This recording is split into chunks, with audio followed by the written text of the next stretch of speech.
Good morning, or depending when you're watching this, good afternoon, good evening, or good night. My name's Ross, and as always told, out of Voice Radio. So today, we are looking at a new Charizard card. Now, Charizard's very popular, and Charizard cards are always sought after. The Charizard from Burning Shadows, in its rainbow rare form, is the most valuable Pokemon card that's been released in years. Or maybe it's the Staff promo, Charizard Evolutions promo. Either way, people love Charizard cards. They just don't tend to be very good. Well, evidently, no one told Pokemon that. Because this new one, oh, ladies and gentlemen, this new one's looking pretty gosh darn nice indeed. Now, it's got 160 HP.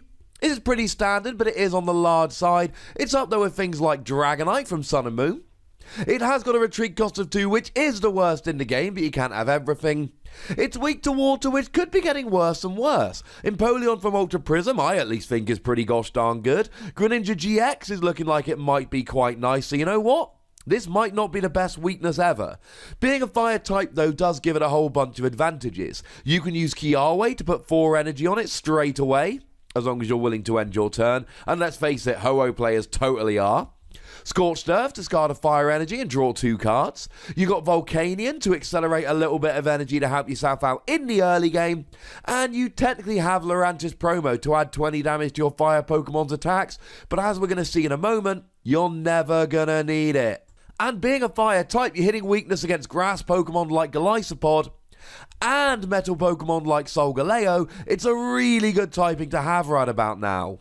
Now, what makes Charizard really viable here is the ability, and as happens most of the time nowadays, our translation comes from the lovely David Hockman. Do go check out Limitless TCG. It is a wonderful website. It is my go-to for translations and for deck lists. They are great. And the ability says that this Pokemon does an extra 30 damage to the active for every EX and GX Pokemon that your opponent has in play. That is amazing. To put this into context, Choice Band allows you to do an extra 30 damage and everybody plays it. Gyarados, the one from Ancient Origins, there were a few of these, but Gyarados was the most widely played, had Fate a double, allowing you to play 2 tools, and people would put 2 Choice Bands on, and that was amazing. If your opponent has 6 EXs or GXs in play, you are doing an extra 180 damage. To put it in a nice mathsy way, every time your opponent plays an EX or a GX, it is like your opponent is giving you an extra Choice Band. Except it applies to EXs and GXs and non-EXs and non-GXs. This extra damage goes on to everybody. Think about a deck like Zoroark. Zoroark decks will often have 3 or 4 Zoroark in play, or as I like to think about it now, an extra 90 to 120 damage. And soon we expect Garbodor to rotate. In September when the rotation happens, I have very publicly called it Sun and Moon on. That means that we are going to be losing Garbodor. So that means that you're going to have Glaceon to turn off abilities, except Glaceon only turns off EXs or GXs, which doesn't count. You're going to have Alolan Muck to turn off abilities, but that's only basics, which doesn't count here. Although, to be fair, Glaceon will get a one-hit KO on this pretty gosh darned easily. And once again, shout out to Pokemon here with the wording, allowing for EXs and GXs, just like we saw with Choice Band and Alolan Ninetales. So it's nice that this makes perfect sense and is keeping up with both the new and the old. Although do remember that Japan's format at the moment is X and Y on. So they still do have EXs all over the place. Shaman and everything's, still legal over there. So we would expect this, but either way, shout out to them for a very sensibly designed card. And all we need is just a decent attack or 2. And this ability is just nutsly broken. Now, of course, your opponent can always just not play EXs and GXs to try and stop you.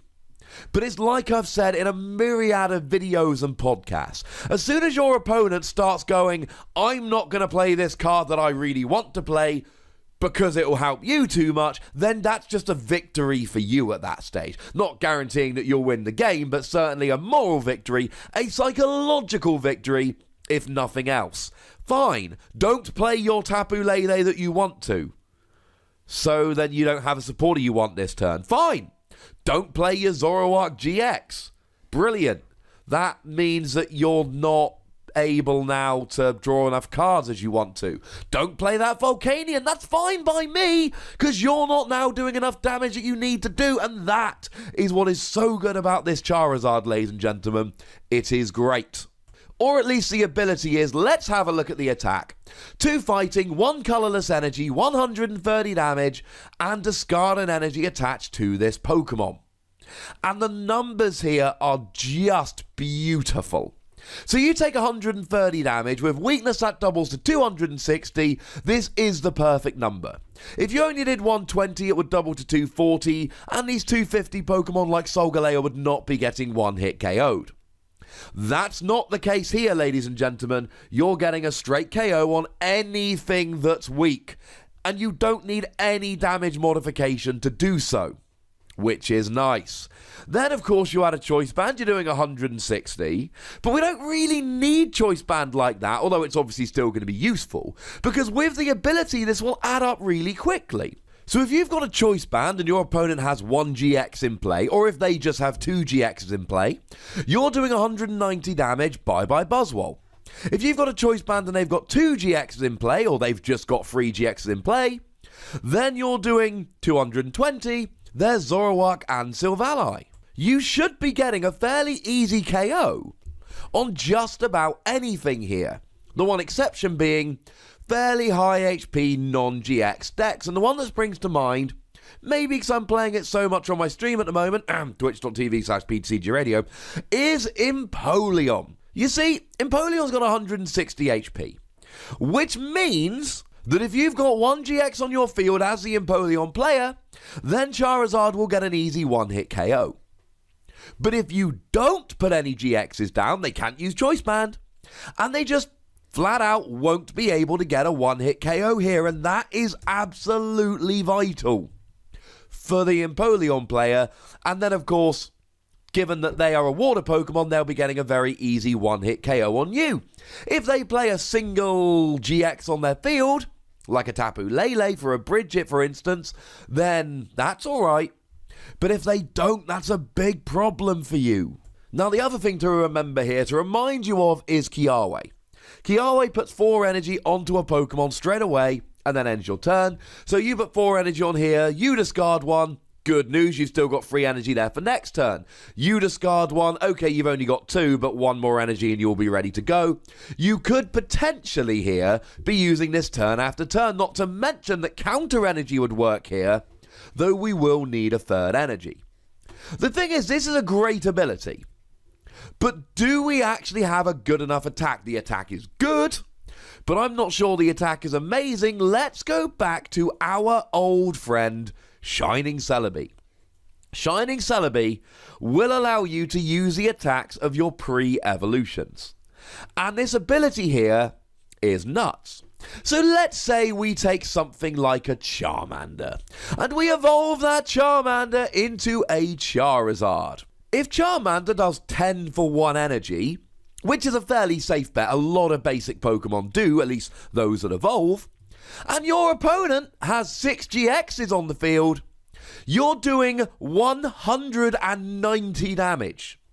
If they've got 6 GXs on the field and you've got a Choice Band, you're doing 220 damage. Now, I know that you're not actually going to be in a situation where you've got this ability in play and your opponent just put 6 GXs down. That's not going to happen often.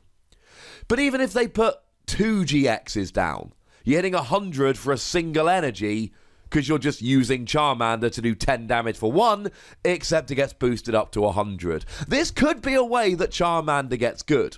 Personally, I think the ability is amazing, and I think the attack is worthwhile. Yes, free energy on a stage 2 is a little bit expensive, but it's doable, and I'm not buying the whole, I just won't play GXs. You might not have a choice. Or you just end up playing a bunch of non-GXs that cannot stand up to taking 130 from Charizard, and you end up losing the game anyway.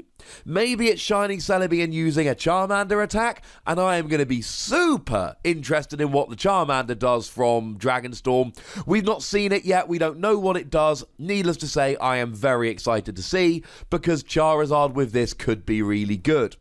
But either way, I am giving this between 3 and 4 Wossies. We don't give half Wossies, that would be barbaric. It's not amazing, but it's viable, and it's decent, and it's the best Charizard we've had for a while now. And the ability alone makes it incredibly interesting. Then again, if you disagree with me, great news, there is a comment section, that's what it's there for, so go nuts! But be nice. Make sure you like this video, subscribe to this channel, follow me on Twitter at the Wossie, and Twitch for some live action at twitch.tv/PTCGRadio. If you want to support the channel and get some bonus pods, head on over to patreon.com/PTCGRadio, and do check out Wossie Plays for my Dragon Ball Super and video game content.